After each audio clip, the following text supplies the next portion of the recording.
Medicina Interna, Rosalía Pérez, vocal de la Sociedad Española de Calidad Asistencial y presidente de la Sociedad Andaluza de Calidad Asistencial, e Isaac Túnez, secretario general de Salud Pública e I+D+I en Salud de la Junta de Andalucía. Así que muchas gracias a los ponentes y adelante. Pues muchas gracias, buenas tardes a todos y todas las personas que hoy están aquí en el Congreso de la POZ, en el 8º Congreso. Gracias a los participantes que van a participar en el coloquio. Bueno, yo me he quedado loca con lo del código, que los chicos se llaman 01, 02, 03.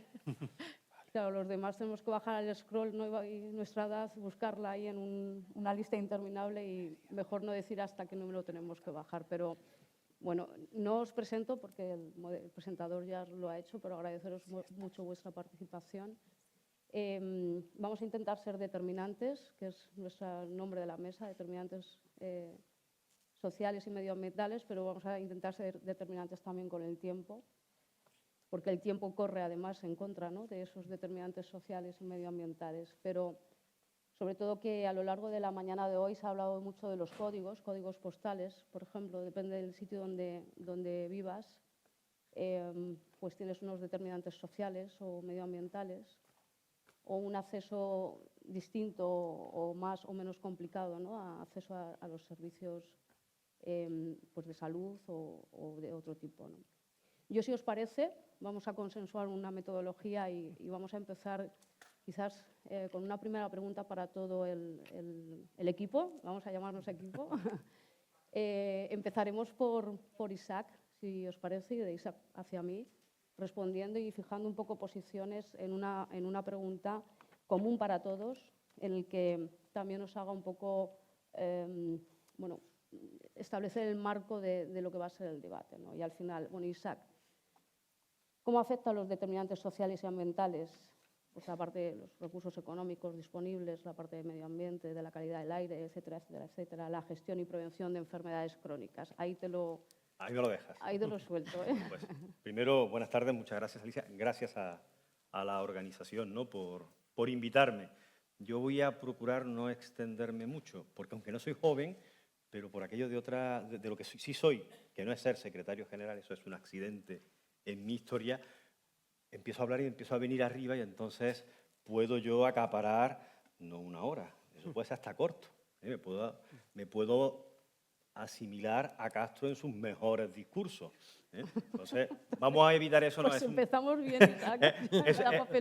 Es un placer, ¿no?, estar aquí con este foro, ¿no?, y muy interesante, ¿no? Yo espero ser cometido y no cometer ninguna torpeza. Bueno, cuando hablamos de los determinantes sociales y ambientales, yo creo que hablamos de muchos, que a veces además los ponemos conceptualmente, ¿no?, que si la calidad de la vivienda, el acceso a la salud, el empleo, ¿no? De hecho, más o menos aquí se van a exponer dos, ¿no?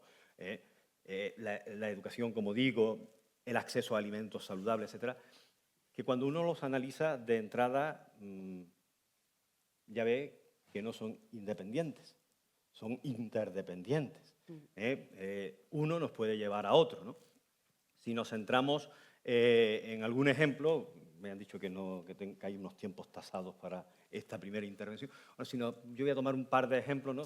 Por ejemplo, el acceso, ¿no?, a una vivienda de calidad, ¿no? Eso, sin lugar a dudas, ya la historia nos los pone de manifiesta. A medida que el ser humano ha ido evolucionando y ha ido mejorando sus condiciones de habitáculo, de donde vive, de vivienda, las enfermedades, no solamente crónicas, sino las agudas, han ido reduciéndose, tanto en su incidencia y prevalencia como en la sintomatología y la intensidad de la misma. Es decir, con lo cual hay un determinante muy importante ahí. Es decir, cuando uno tiene una vivienda de calidad que reúne unos mínimos requisitos de infraestructura, de limpieza, de orden, eso sin lugar a duda va a acompañarnos a una mejor situación de salud, ¿no? Y en cuanto a las enfermedades crónicas, pues bueno, pues es sencillo.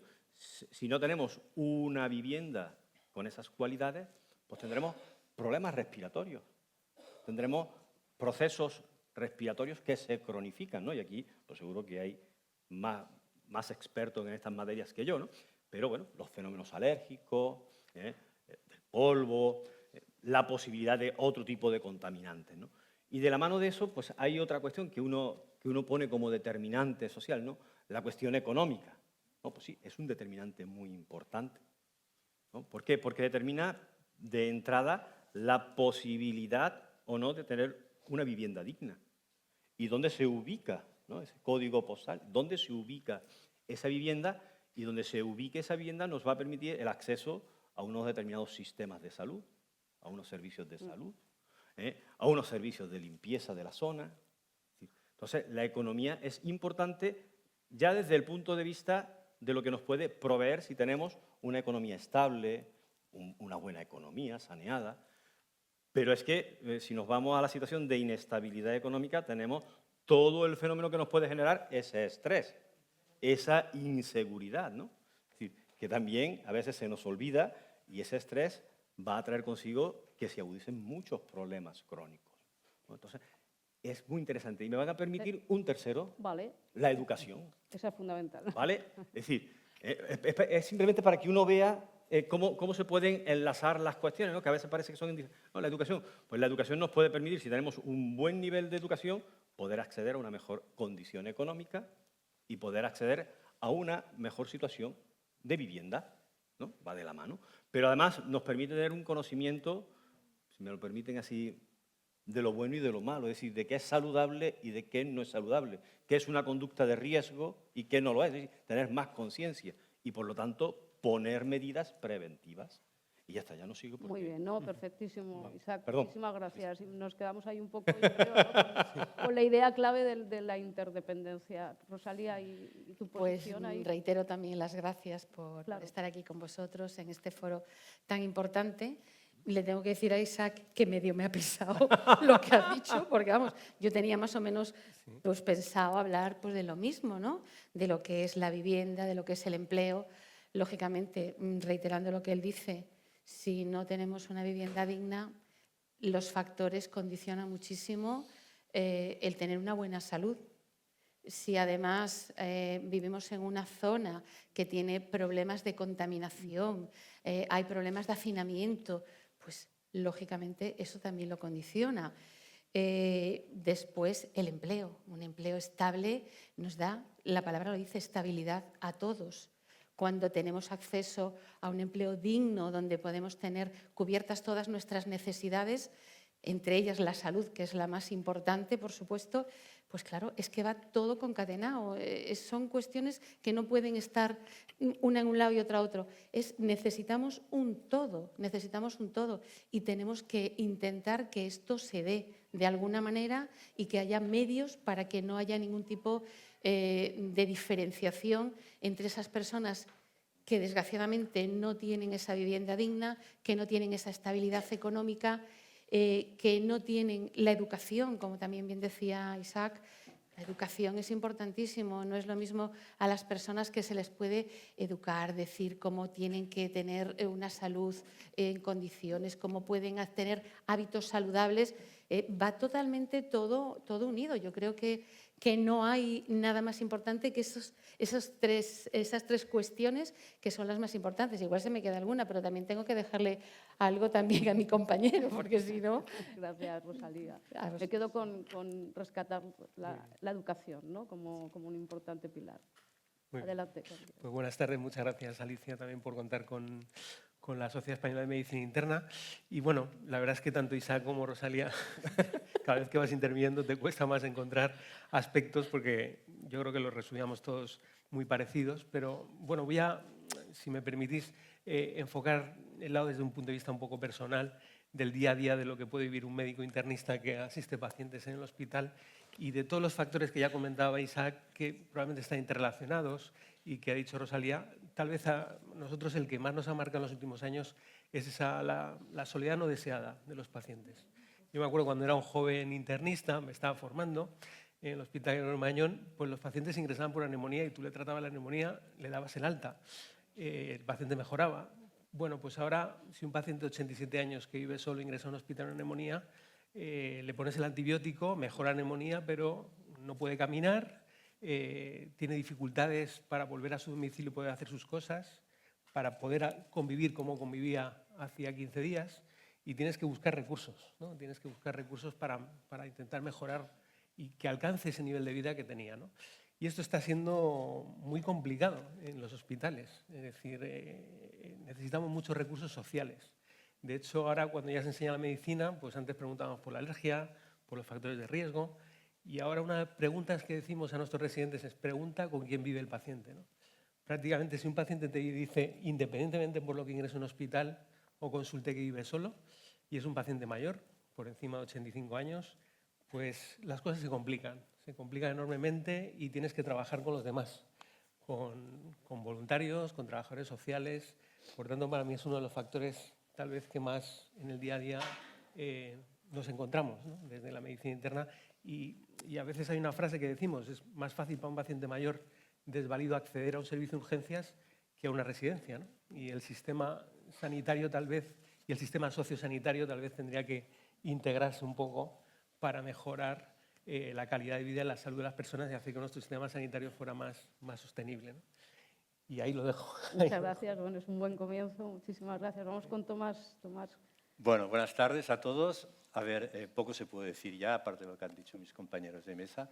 Sí que es cierto que desde Cardioalianza y desde la perspectiva de las enfermedades cardiovasculares y de los enfermos cardiovasculares a los que represento, sí que estos efectos determinantes sociales, como por ejemplo pues una vivienda inadecuada o el ambiente laboral o unos contratos pues, que son a tiempo parcial, que son por días, esto influye sobre todo en que genera un estrés crónico.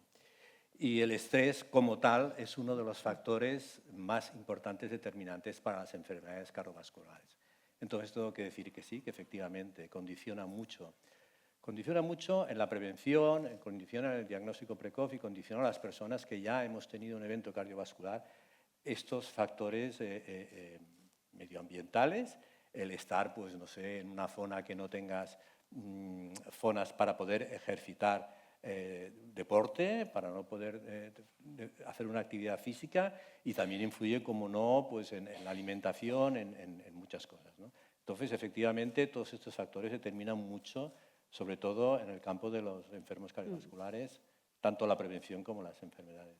Y Tomás, específicamente la cuestión más de desigualdad económica, ¿no? ¿Qué papel juega esa desigualdad económica en la prevalencia de enfermedades cardiovasculares? A ver, la condición económica evidentemente es un factor importantísimo, ¿no? Comer sano hoy en día es caro. Claro. Lo que es barato es comer mal. No tendría que ser así, tendría que ser todo lo contrario en todo caso, pero comer productos naturales, tener una alimentación sana, pues es caro y no está al alcance de muchas familias. Hoy sale en La Vanguardia un estudio, el estudio Aladino, no sé qué se llama, los resultados del año 2023, y me ha llamado la atención mucho una cosa, y es que decía, que ilustra muy bien esto, ¿no? El 50% de los niños que viven en una familia que tiene unos ingresos inferiores a 18.000 euros al año, o son obesos o tienen exceso de peso. Entonces, bueno, estos son enfermos cardiovasculares en potencia. Y además, conforme va subiendo el nivel de renta, baja el porcentaje de niños. O sea, que ahí tenemos claramente un factor determinante económico, una brecha clara entre ingresos y entre calidad de vida, ¿no? Luego había otro dato que también me ha llamado la atención, y es que decía que el 30 y pico % de los niños entre 6 y 9 años desayunan a media mañana cuando están en el colegio una bebida líquida, por supuesto azucarada, claro. O sea, que esto determina mucho la obesidad, el exceso de peso y la calidad de vida, ¿no? Luego, pues también el ejercicio físico y la falta de tiempo para hacerlo, porque se tienen que trabajar más horas para poder llegar a final de mes, todo esto y tal, determina pues, que afecte mucho en fin, el nivel económico a las enfermedades cardiovasculares. Ahí hay claramente una brecha que se tendría que, de alguna manera, solucionar, ¿no? Pero esto ya es otro tema. Muy bien, muchísimas gracias. Bueno, pues ya hemos hecho un poco el perímetro, ¿no?, de los determinantes sociales y medioambientales, unos pocos, unos ejemplos. Hemos hablado de la vivienda, hemos hablado de la soledad no deseada, hemos hablado de la educación, hemos hablado de la dieta, de la nutrición, de un montón de factores sociales y medioambientales. habrá miles y que influyan y impacten. ¿No? Vamos a intentar buscar también ahora soluciones, vamos a intentar buscar herramientas que nos den un poco luz a este tema. Rosalía, desde la visión de SADECA, ¿cómo puede la calidad asistencial contribuir a mitigar el impacto de estos determinantes negativos, en principio, ¿no? O que hay ciertas brecha o, en cierto modo, mejoras, ¿no? Áreas de mejora. Adelante. Bueno, nosotros pensamos que se pueden implementar varias estrategias que aborden estos efectos negativos y estos determinantes. Entonces, pensamos que el acceso equitativo a la atención médica, garantizando que sea, independientemente del contexto social, para todo el mundo, que eliminar esas barreras tanto económicas como geográficas, como culturales, que eso limita todavía, en la época en la que estamos, limita mucho el acceso a los servicios de salud. Hay que intentar reducir las desigualdades en las poblaciones más vulnerables, porque desgraciadamente las poblaciones más vulnerables suelen estar agrupadas en distintos focos, pero unidas. Entonces, creo que ahí hay que trabajar mucho para que reciban una atención igual que los demás. Y a lo mejor posiblemente decir, no, tenemos que tomar conciencia de que todo el mundo tiene ese derecho que muchas veces no se está manifestando como tal. Después también las minorías étnicas y los entornos contaminados y peligrosos. No solamente las grandes ciudades, pero es que hay entornos donde, como antes decía, hay hacinamiento. Hay muchas personas en una vivienda de 40 metros cuadrados donde viven 20 personas, 15 personas, que es la única forma que tienen de subsistir, trabajar mucho y pagar poco, porque además encima no pueden acceder a una vivienda digna.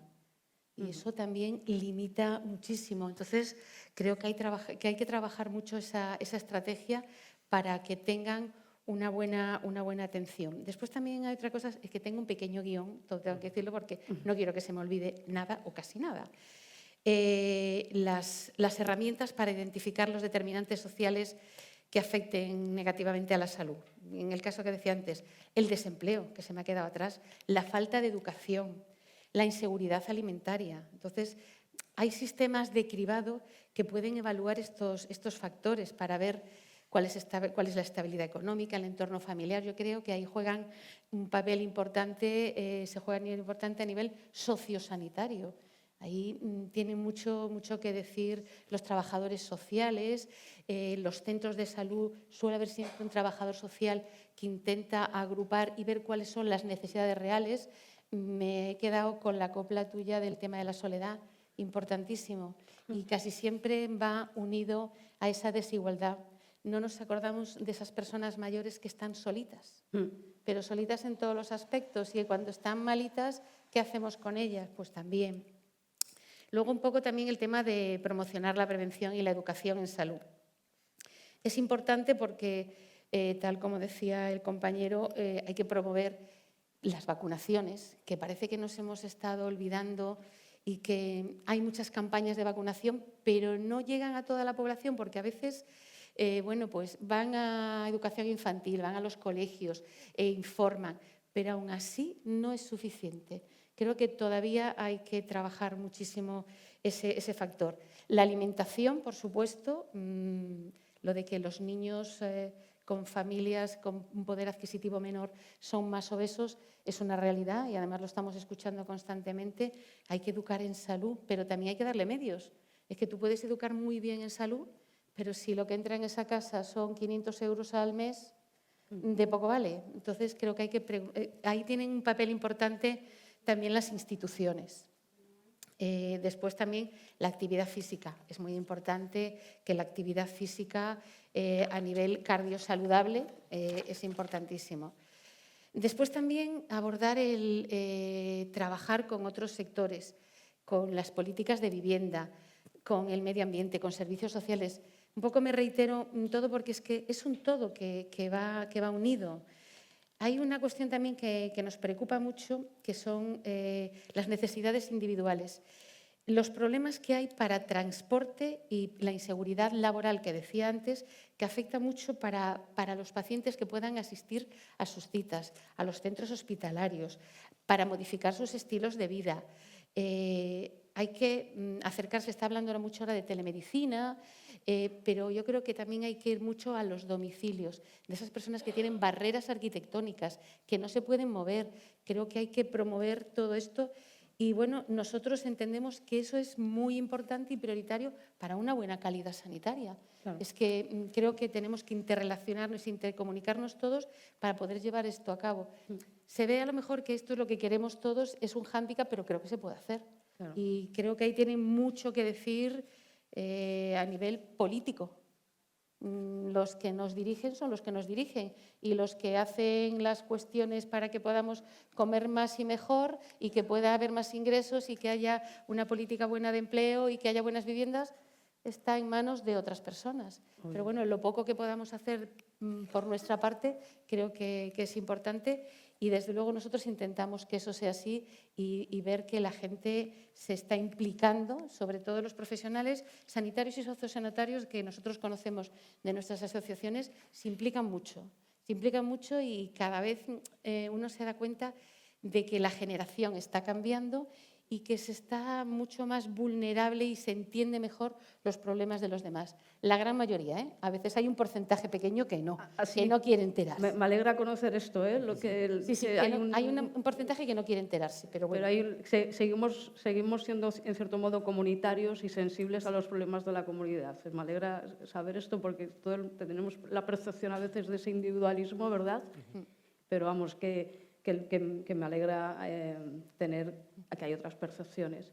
Y además, bueno, no hace falta que diga que si queréis intervenir, aunque yo os voy a ir lanzando preguntas para también que el coloquio sea dinámico. Y ahí lo que tú planteabas, Rosalía, parece que viviendo en la cara buena del mundo, ¿verdad? Hay cosas que, como el hacinamiento que acabas de nombrar, u otras cuestiones que parece que no existieran, pero se producen, y eso, por ejemplo, en el COVID lo vimos mucho, ¿no? Como familias bueno, pues vivían en pisos de 10, 20, 30 metros cuadrados sin la posibilidad de salir, ¿no? Entonces, yo creo que haces muy bien en recordarnos situaciones que pensamos que están resueltas porque vivimos en un país occidental, ¿verdad? Y con una muy buena sanidad, pero que ni muchísimo menos, o la soledad no deseada, no solamente para personas mayores, también para jóvenes u otras tantas cuestiones que están saliendo aquí.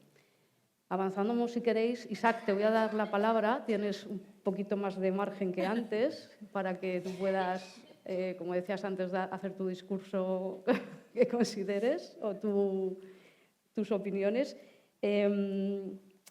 Desde la Junta de Andalucía, ¿qué estrategias de salud pública estáis implementando?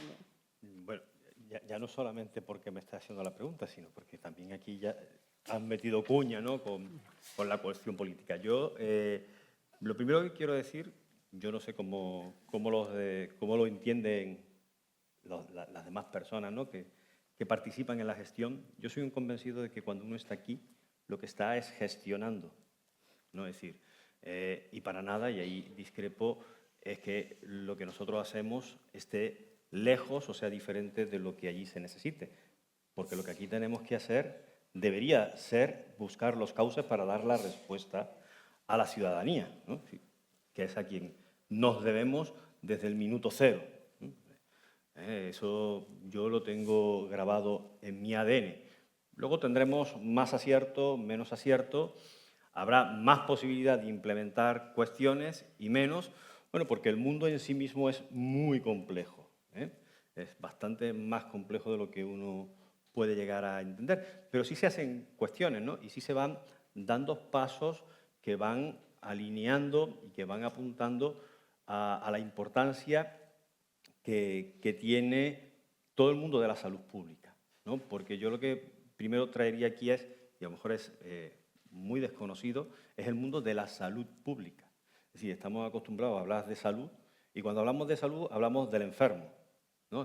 El que se nos viene es la persona que está enferma y el sistema de salud, ¿eh? Llámese SAS, llámese como se tenga que llamar. Pero yo sí quiero explicarles que ese SAS, que es el que ejecuta, ¿no? El SAS en el caso de Andalucía, el SESCA en el caso de Castilla-La Mancha, etcétera, etcétera.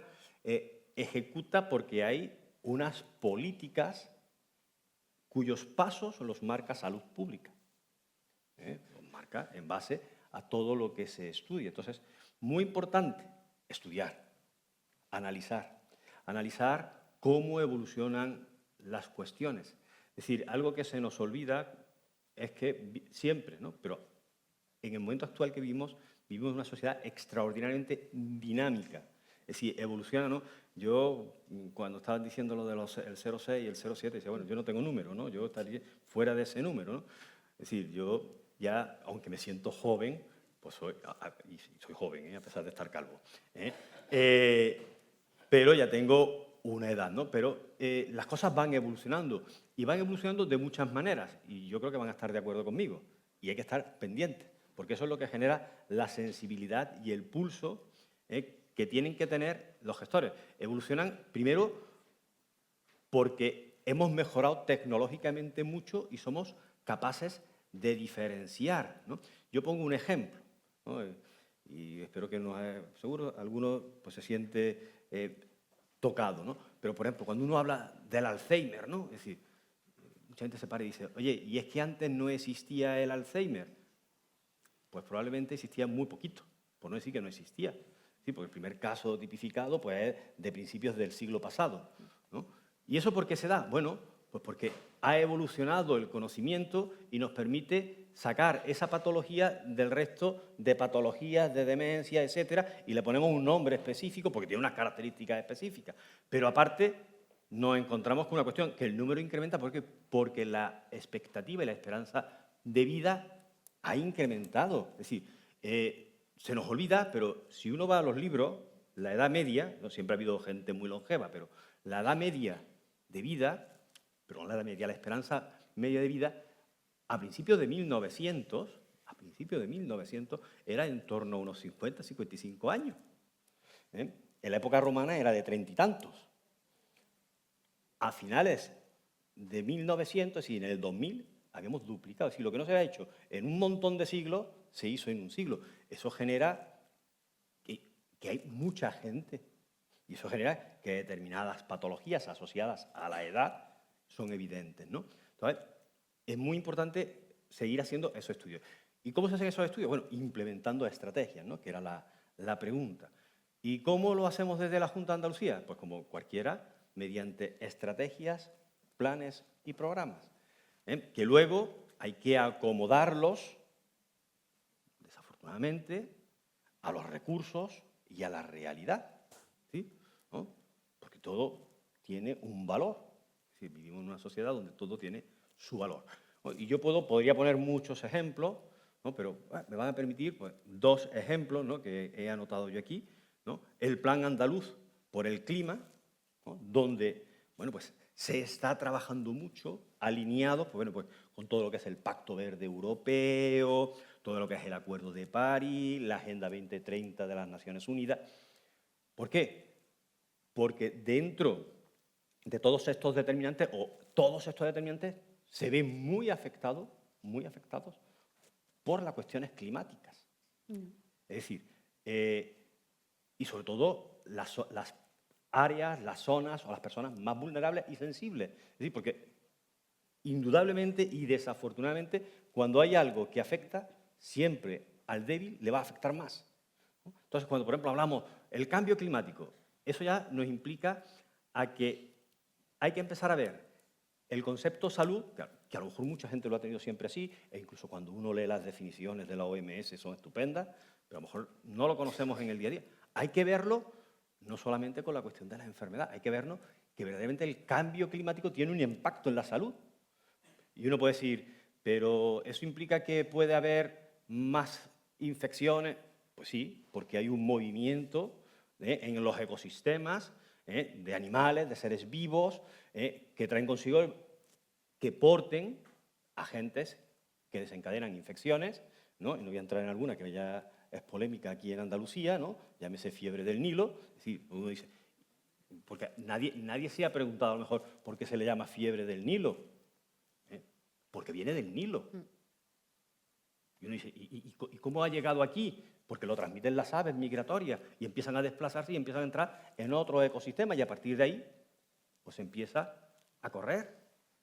Es decir, entonces eso es muy importante, pero tan importante como eso es el hecho, pues, por ejemplo, de las altas temperaturas. Es decir, se nos está disparando. Pero uno dice, las altas temperaturas y los fríos.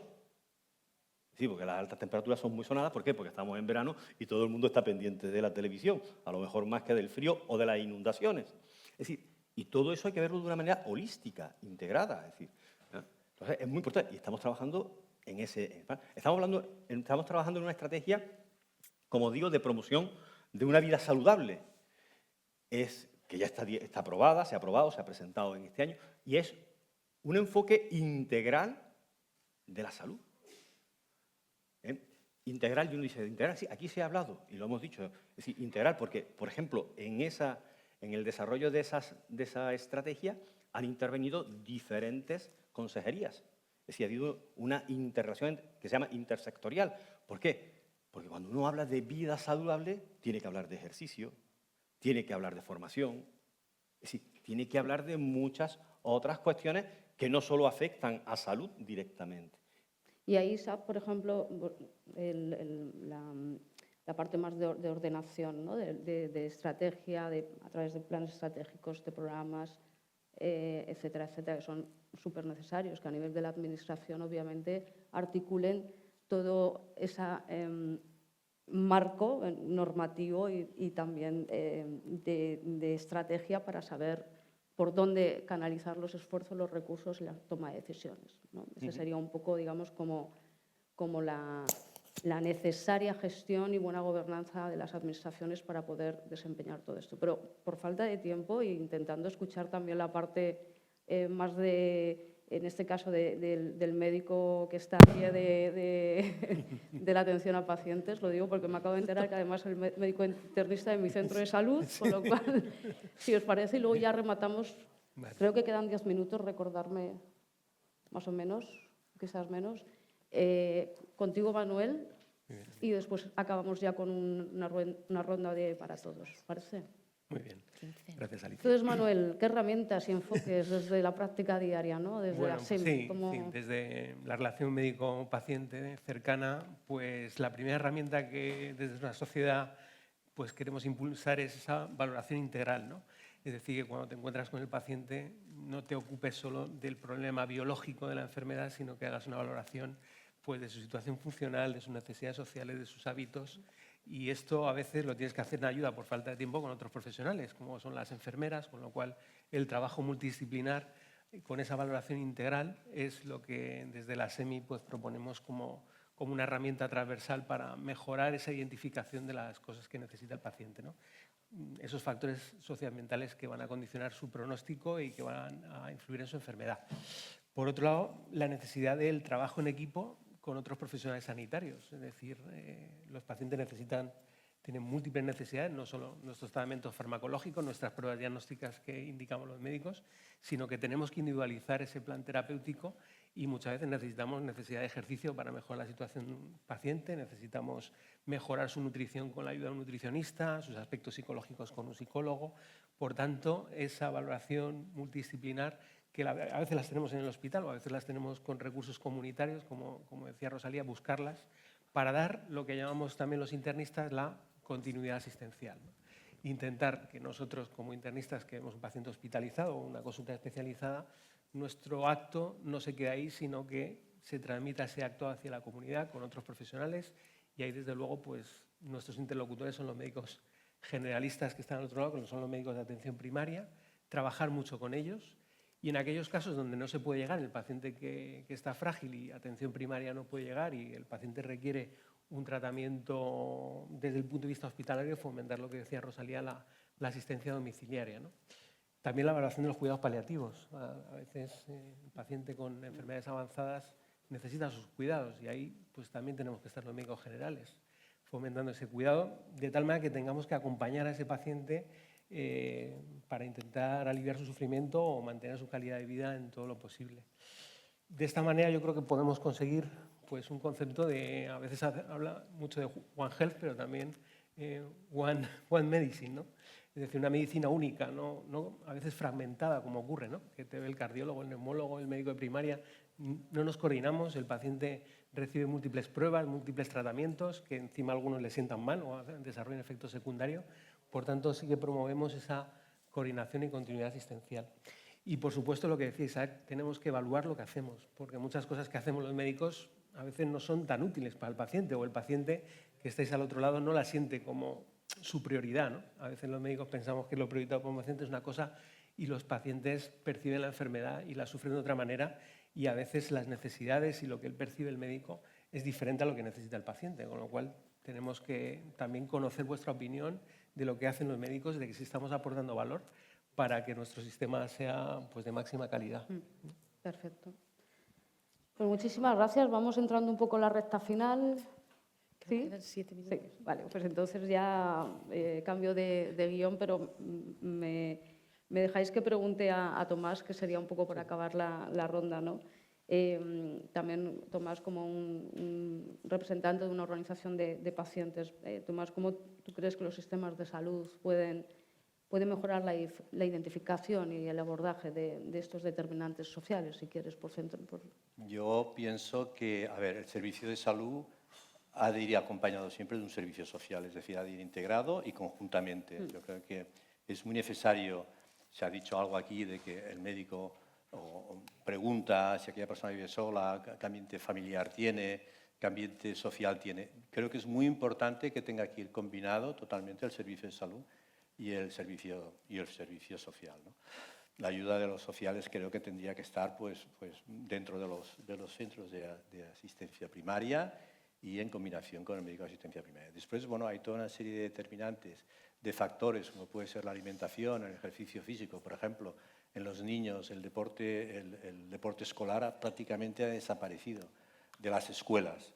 Los niños que hacen deporte lo hacen a través de terceros, de un club, de un gimnasio, y creo que el deporte escolar, que era hasta hace unos años, hasta hace 20 años así, era mucho más asequible para las familias, se tendría que volver a recuperar en ese sentido. Y en cuanto a la alimentación, pues bueno, no solamente bajar, por ejemplo, el IVA de la alimentación saludable y básica, sino incrementar los impuestos de lo que conocemos como comida basura, de las bebidas azucaradas, de todos estos productos elaborados que muchas veces resultan que son más baratos para toda esta gente pues, que está en unos niveles de renta baja que comentábamos y que sería necesario pues, que pudieran acercarse cada vez más a una alimentación más saludable. Y eso también acompañado, evidentemente, de una educación. No hay educación nutricional en España. O sea, no tenemos una educación de qué es lo que nos conviene comer, qué es lo bueno para nosotros, qué es lo bueno para nuestra salud. Parece mentira, ¿no? Viniendo de la dieta mediterránea, de una cultura sí, exactamente. Precisamente, viniendo de la dieta mediterránea, no se entiende cómo no hay esta cultura. Claro, cómo se nos olvida de repente, claro, ¿no? Efectivamente. Fantástico. Agradeceros vuestra participación, el ritmo del debate, las aportaciones, la calidad de todas las aportaciones y quizás despedirnos dándoos la palabra para quizás que destaquéis un mensaje, una idea clave, una palabra de lo que hemos hablado hoy aquí, muy breve, porque ya tenemos que cerrar el debate. Adelante, Isaac, ¿con qué te quedas? Bueno, ya tengo micrófonos de todo tipo. Una palabra, un mensaje. Bueno, yo una idea simplemente, y ahora sí les hablo como político y gestor. Os necesitamos. Y el que diga lo contrario se equivoca. Y necesitamos que vuestras ideas vengan al que tiene que tomar las decisiones. Y el que me conoce, y aquí hay algunos, saben que no lo digo por decir. En esas acciones que estamos haciendo, nosotros en nuestras fundaciones gestoras de la investigación hemos incorporado a elementos que son decisivos y entre ellos han incorporado a las asociaciones de pacientes. Fantástico.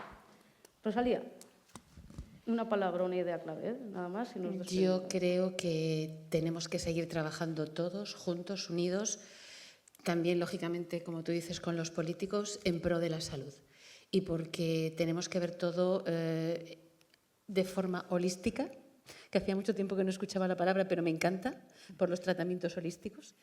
Y Y lo más importante, eso, que tanto las asociaciones, profesionales, políticos, tenemos que seguir trabajando para que esto siga adelante y cada vez haya menos desigualdades. Fenomenal. Manuel. Muy bien, pues yo resumir tal vez el lema que hemos hecho recientemente en nuestra sociedad científica. Hace mucho tiempo teníamos un lema en la sociedad que era la visión global de la persona enferma. Ahora, este año, tras una reflexión estratégica, lo hemos cambiado por la asistencia integral y continuada a las personas, ¿no? Yo creo que este sería probablemente el resumen de todo lo que he querido decir hoy aquí. Muchas gracias. Bien, yo diría, la idea sería un poco de que todo está interrelacionado. Antes, cuando hablábamos de un problema de salud, decíamos que una persona estaba enferma.